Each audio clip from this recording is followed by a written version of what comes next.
Ingeniero, buenos días. De igual manera a todas las personas que vayan a ver este video. En esta ocasión voy a hablar sobre el control de calidad en edificaciones de albañilería. Como introducción, el control de calidad en los materiales de construcción se puede definir como las técnicas usadas para estandarizar algo. La función de control de calidad existe primordialmente como una organización de servicio y permite garantizar con un determinado nivel de confianza las características físicas, mecánicas y químicas de los materiales esté de acuerdo a las especificaciones del proyecto. También podríamos definir el control de calidad como la verificación técnica tanto de los materiales como de su ejecución.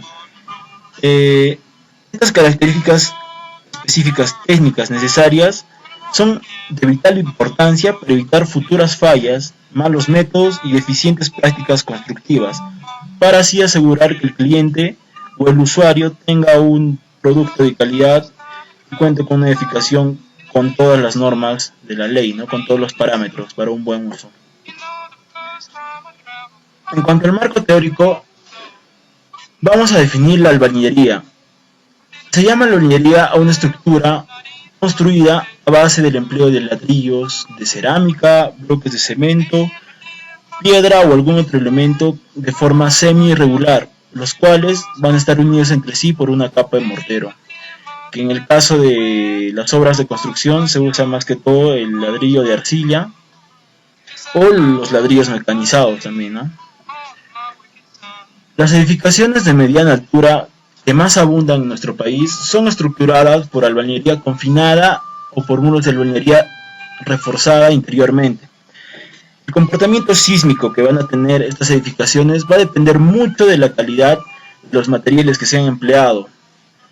Es por ello que la norma E070 hace un especial hincapié en estos aspectos. Existen tres tipos de albañilería: la albañilería confinada, la albañilería armada y la albañilería no reforzada, que es la cual la norma E070 no abarca, ¿no? En sus indicaciones y en sus normamientos. Más que todo esto se va a la albañilería confinada y armada, pero sí da algunas pautas para una albañilería no reforzada en cómo hacer su refuerzo, ¿no? Los componentes principales de la albañilería son el concreto, que tiene una resistencia de 175 kilogramos por centímetro cuadrado, que se va a usar para las columnas y las vigas de arriostre, ¿no? Para los muros. También es el mortero, el concreto líquido o grout, el acero de refuerzo y las unidades de albañilería, que son el ladrillo. El control de calidad del concreto. Como sabemos, el concreto es una masa endurecida de materiales heterogéneos con propiedades sujetas a una gran cantidad de variables que dependen de los materiales que lo constituyen y de los procedimientos de producción, transporte y colocación. Por esta razón es importante que la elaboración y el cumplimiento de un plan de control de calidad para el concreto y los materiales que lo componen ayuden a predecir las propiedades del concreto en estado fresco y endurecido, para que se garantice y que se cumpla con las especificaciones y requerimientos previamente definidos a un menor costo por el proyectista, ¿no?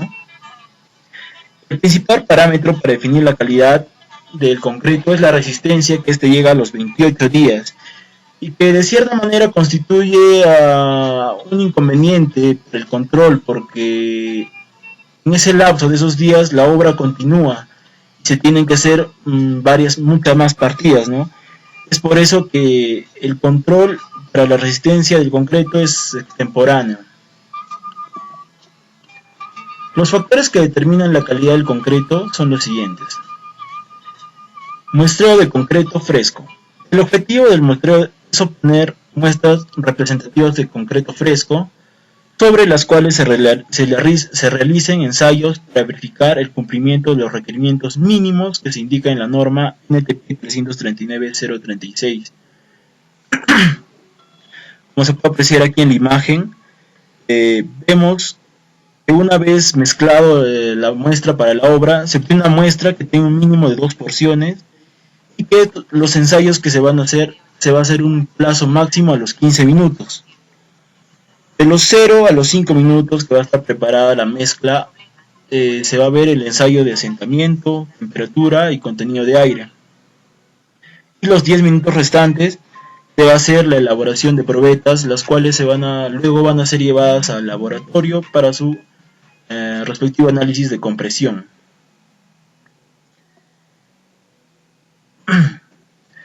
El contenido de aire.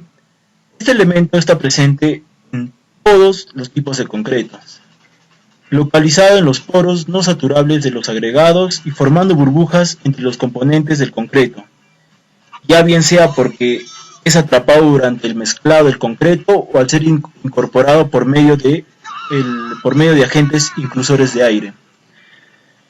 El contenido de aire del concreto sin agentes inclusores está normalmente entre el 1 a 3%, y cuando el concreto posee inclusores de aire, posee un contenido de aire que varía entre el 4% al 8%. Para determinar el contenido de aire se utiliza un dispositivo que es de tipo Washington, como se ve en la figura, y con el cual medimos los indicadores de aire que tiene el concreto. El concreto se debe dosificar por peso y suministrar por volumen. Entonces es importante determinar la masa unitaria del concreto para calcular el volumen o el rendimiento volumétrico que se va a producir por los pesos conocidos, los materiales que constituyen el concreto, ¿no? Como van a ser los agregados también. Entonces, el procedimiento de ensayo se describe en la norma NTP 339-046 y la ACTM C138. De acuerdo a esta norma, se hacen sus procedimientos de ensayo y se obtienen los siguientes requerimientos, como es la masa unitaria, el rendimiento volumétrico, el rendimiento relativo, el contenido de cemento y el contenido de aire. En cuanto al ensayo de asentamiento, es una medida de la consistencia del concreto que se refiere al grado de fluidez de la mezcla y que nos indica qué tan seca o fluida se encuentra en estado plástico y no constituye por sí mismo una medida directa de la trabajabilidad. Las características que tiene el cono de Abra se presentan en la siguiente figura, que están descritas por la norma 339-035 y que consiste en lo siguiente. Se recomienda colocar un molde sobre la superficie horizontal, plana y no absorbente, para que no se absorba la humedad que tiene el concreto, y presionando con los pies las agarraderas del cono de Abrams para que el concreto no salga de la parte inferior. Después se procede a llenar el cono en 3 capas de igual volumen y apisonando cada capa 25 veces con una varilla que tenga un diámetro de 16 milímetros y de 60 centímetros de longitud, y que uno de los extremos sea redondeado, porque si fuera con una vara corrugada se quedaría el cemento, ¿no? El concreto, y lo que no se quiere es eso. La temperatura del concreto. Más importante aún que la temperatura de ambiente es la temperatura del concreto, debido a que ésta controla las reacciones químicas que se producen en la mezcla y por tanto modifica las propiedades del concreto en estado fresco y endurecido. La norma NTP 339-184 fija los límites de la temperatura del concreto fresco. La medición de la temperatura se hace al momento de recibir el concreto de obra. Mientras se coloca, la medición es realizada por un termómetro de vidrio o corazas que deben tener una precisión de 1 grado centígrado, o un margen de error, como podría decir, ¿no? Los cuales deben ser introducidos dentro de la muestra representativa por un mínimo de 2 minutos o hasta que se dé la lectura o hasta que la lectura se estabilice. Asimismo, es posible determinar la temperatura mediante medidores electrónicos de temperatura con pantallas digitales de precisión. El ensayo de compresión del concreto. La resistencia a la compresión del concreto es la medida más común de desempeño que emplean los ingenieros, ¿no? para diseñar edificios y otras estructuras. Esta resistencia a la compresión se mide tronando las probetas cilíndricas en una máquina de ensayos, las cuales se va a dar por cargas en cada extremo, que se va a producir una ruptura. Estas cargas que se van a dar se van a dividir entre el área de sección y va a reportar una resistencia en megapascales y en unidades SI. Los resultados de las pruebas de resistencia a la compresión se usan fundamentalmente para determinar que la mezcla del concreto cumpla con los requerimientos de la resistencia especificada por el proyectista o por lo que se indica en los planos, ¿no? En este caso, en la albañería confinada, en edificaciones de albañería, los elementos de arriostre son de 175, ¿no? Y en cambio en las estructuras que son pórticos ya se usa un concreto de 210. Como aquí se puede visualizar, esta es la prensa para el ensayo de la resistencia a la compresión.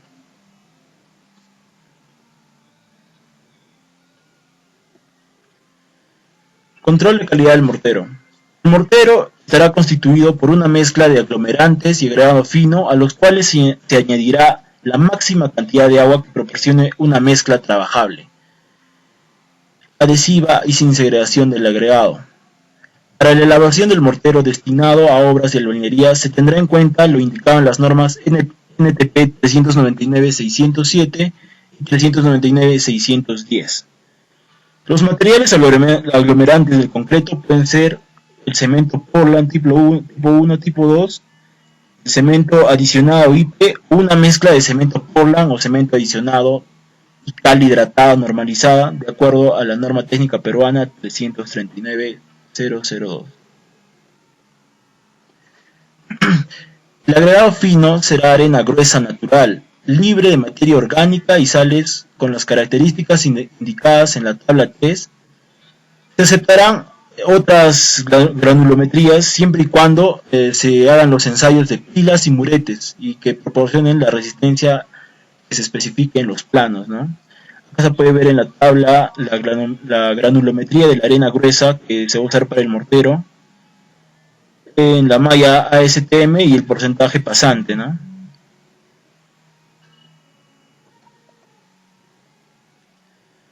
Los morteros se clasifican en tipo P, que se emplea para la construcción de muros portantes, y en NP, que se utiliza para muros no portantes. Acá se ven los componentes que tiene cada cemento, las dosificaciones que tiene, y también para el uso que va a hacer, ¿no? Para muros portantes y para no portantes. El control de calidad del concreto líquido o GRUT.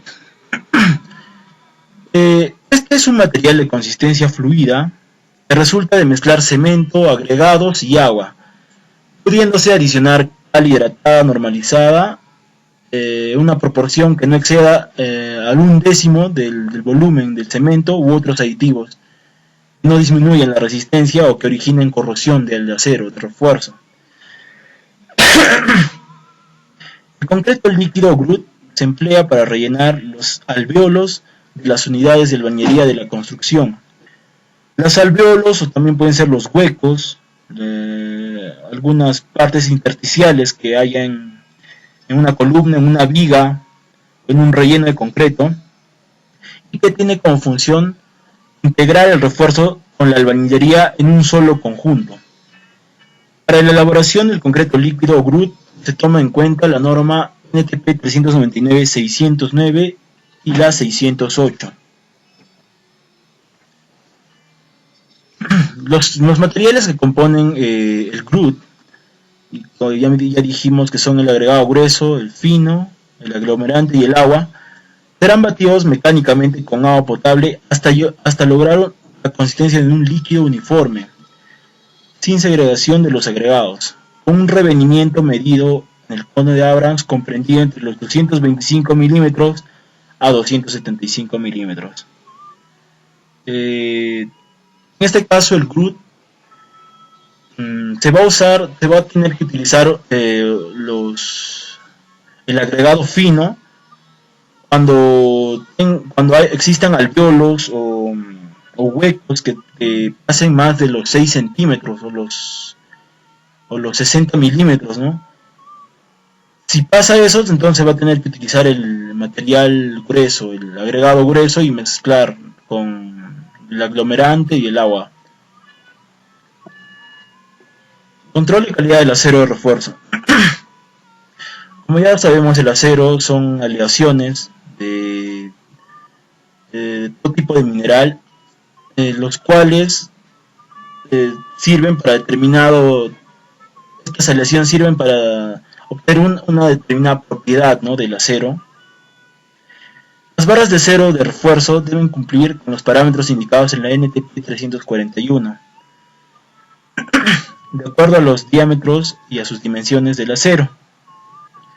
Otro de los aspectos que se deben de controlar en la obra son los ganchos y diámetros que tengan, los doblados, los traslapes, y todo eso debe de cumplir con las exigencias que tenga el plano y la norma técnica peruana, ¿no?, lo que te diga. Como acá se ve, este es el doblado de acero, tanto como los estribos como los ganchos. DB significa el diámetro de la barra.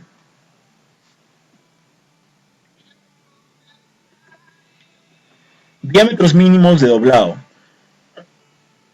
En los diámetros mínimos de doblado, los estribos no debe ser menor de 4 veces el diámetro de la barra. Y en diámetros menores de los 5 octavos y para mayores se debe cumplir de acuerdo a la siguiente tabla. Para diámetros de barras de 1/4 a 1 pulgada, el diámetro mínimo de doblado es de 6 veces el diámetro de la barra. De 1 a 1 octavo a 1 a 3 octavos es 8 veces el diámetro de la barra. Y de 1 a 11 dieciseisavos a 2 cuartos, 2 1/4 será de 10 veces el diámetro de la barra. Como se puede ver aquí en la figura, existen cómo se puede doblar, ¿no?, el diámetro, la barra para los ganchos.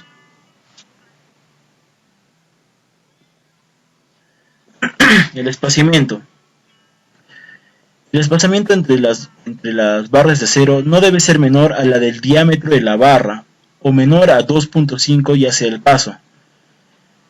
Para un concreto colocado contra el suelo y expuesto al suelo permanente, como ya sea en caso de zapatas, se sabe que el recubrimiento es de 7 centímetros o hasta 7.5. El concreto en contacto permanente con el suelo o la intemperie en barras de 3/4 y mayores son de 5 centímetros. En barras de 1 a 11 dieciseisavos y de 2 a 1/4 son de 40 milímetros o de 4 centímetros. Y barras de 1 a 3 octavos y menores son de 20 milímetros o 2 centímetros, ¿no?, lo normal. Tabiques y columnas, que sean armadura principal, estribos y espirales, es de 4 centímetros. Para cáscaras y losas plegadas, para barras de 3/4 y mayores es de 2 centímetros o 20 milímetros. Y para barras de 5 octavos y menores de 15 milímetros. Los empalmes y traslapes se da en el acero de construcción, varía de acuerdo al diámetro de las varillas de acero, por lo que se tiene que considerar revisar los planos y las especificaciones técnicas que estos posean. Las características químicas. Deberá verificarse que en el análisis de la colada el contenido de fósforo no exceda de 0.05% y que en el análisis del producto terminado no exceda del 0.0625%. En este caso, estos análisis no se hacen ya frecuentemente porque el acero ya viene normalizado, entonces cuenta con una calidad ISO y con el cual ya no se requiere hacer de mucho ensayo, ¿no?, al acero. Más que todo se le hacen otros ensayos que son primordiales, como ahorita ya vamos a tocar el tema de la fluencia. Prueba de muestreo.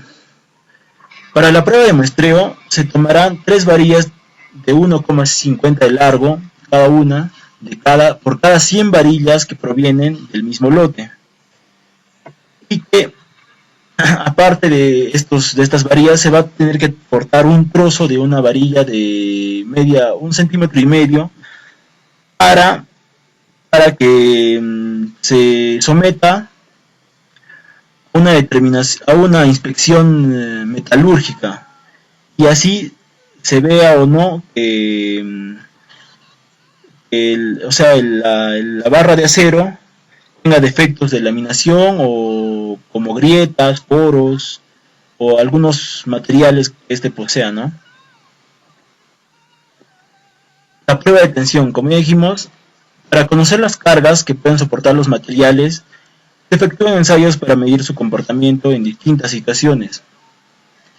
Este ensayo es destructivo y es importante porque se coloca una probeta en una máquina de ensayo consistentemente con dos mordazas, una fija y otra móvil, y que va a medir las cargas que se apliquen al acero. Y se va a medir mediante la mordaza móvil que ésta tiene, ¿no?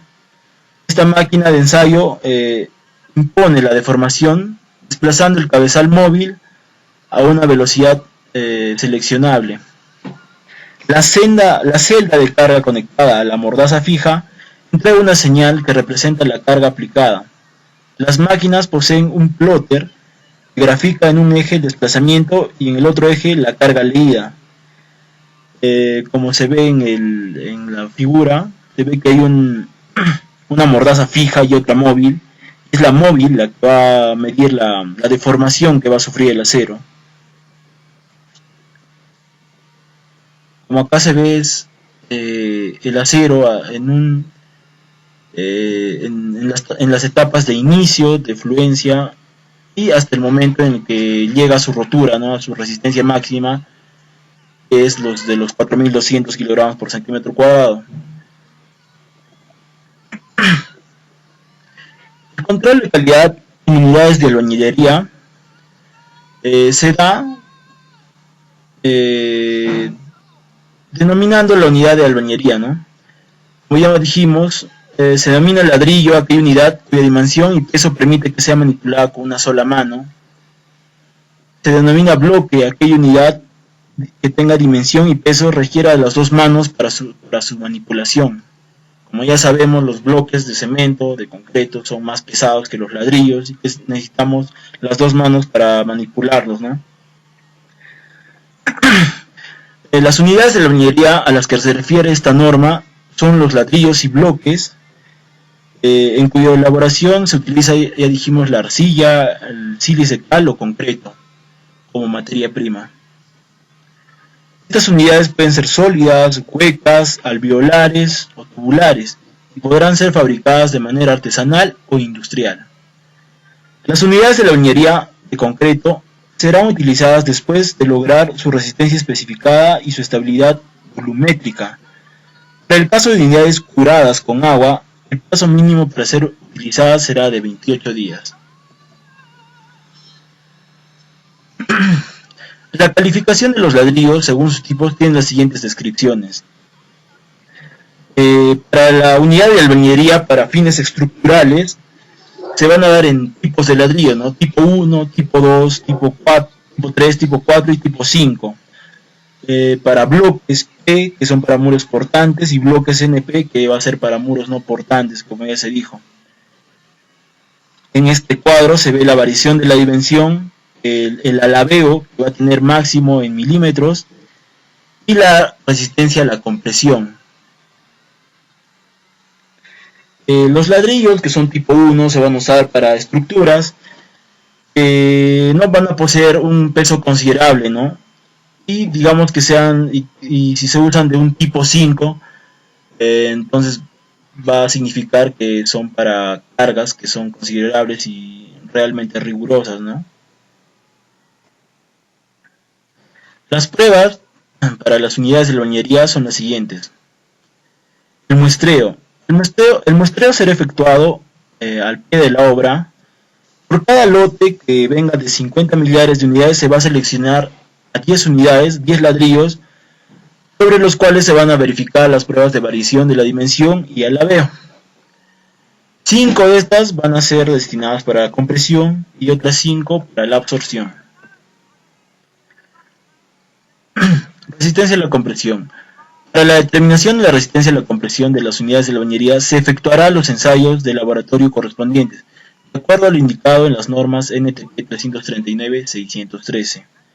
La resistencia característica a compresión axial de la unidad de la bañería se obtendrá restando una desviación estándar al valor promedio de la muestra. La prueba de compresión proporciona una medida cualitativa de las unidades. Una unidad de poca altura tendrá más resistencia a otra de mayor altura, pese a que ambas hayan sido fabricadas en simultáneo. Como ya sabemos, una estructura o un elemento que tenga mayor esbeltez va a ser menos resistente a la compresión debido a la esbeltez que tiene a la altura. En cambio, un elemento de menor altura va a tener más resistencia a la compresión, ¿no? Debido a su área también, al área que éste tiene. La variación dimensional. Para la determinación de la variación dimensional de las unidades de bañería no se tolerará una desviación dimensional más del 20%. Se seguirá el procedimiento indicado en las normas NTP 339-613 y en la 604. Como se ve en la variación dimensional, se trata de medir las unidades de ladrillo y que no exceda una variación más del 20% en cuanto a medida, ¿no? El alabeo y la absorción. El alabeo se tiene que seguir el procedimiento indicado en la norma NTP 399-613, que consiste en medir en un ladrillo los extremos de cada esquina y medir la diferencia en el alabeo, que es en el medio del ladrillo, cuánto va a variar o cuándo es el pandeo, como quien dice, y de ahí se va a tomar un promedio, ¿no? En un promedio de 5 ladrillos o los 10 ladrillos que hemos tomado. Absorción. Los ensayos de absorción se harán de acuerdo a lo indicado en las normas NTP 399 y la 613, y que las unidades al instante de asentarlas deben estar comprendidas entre 10 a 20 gramos por 200 centímetros cuadrados. No debe tener una absorción más del 22%. Para el concreto sílico calcáreo, pasar una brocha húmeda sobre las caras de asentado o rociarlas. Para la arcilla, de acuerdo a las condiciones climatológicas donde se encuentra ubicada la obra, regalas durante una media hora, entre 10 y 15 horas antes de asentarlas. Las unidades de la bañería deberán tener un color uniforme y deberán tener un sonido metálico al ser golpeadas por un martillo. Esto más que todo, bueno, yo lo he visto en mi experiencia, se da más con los ladrillos mecanizados. Tienen un sonido característico metálico cuando tú lo golpeas y está previamente humedecido, ¿no? Indicaciones finales. Los muros de la bañería deberán estar en línea y se construirán a plomo, a nivel, como ya se sabe. Se sentarán con un espaciamiento de 15 milímetros como máximo y 10 milímetros como mínimo. En el caso de tener refuerzo horizontal, el diámetro del refuerzo más 6 milímetros. Claro, esos son para muros, para la bañería reforzada, ¿no? La primera hilada será sentada en losa o sobre el sobrecimiento, ya sea el caso. La superficie será preparada con rugosidad y limpia de polvos. Por jornada no se levantará el muro a una altura más de 1.3 metros. La unión entre el muro y la columna será un endentado de 5 centímetros y se limpiará los desperdicios del mortero. Se coloca un refuerzo a cada 3 hiladas de bañería.